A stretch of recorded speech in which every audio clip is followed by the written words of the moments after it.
మధ్య కాలంలో టైటిల్ లో షాప్ పేరులో ఆలివ్ మిఠాయి షాప్ అన్నది నేను ఈ మధ్య కాలంలో చూడలేదు. మిఠాయి అనేది తక్కువగా వాడుతున్నారు.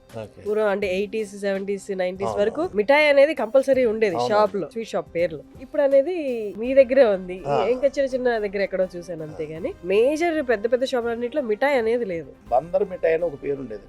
బందర్ మిఠాయి అంటే బెల్లం బూందీని బందర్ మిఠాయి అంటారు. అలాగే బందర్ హల్వా బాగా famous, Bandar laddu famous. So ఆ విధంగా బందర్ నుంచి వచ్చాం కాబట్టి మాకు ఆ మిఠాయి అనేది గుర్తుండిపోయింది.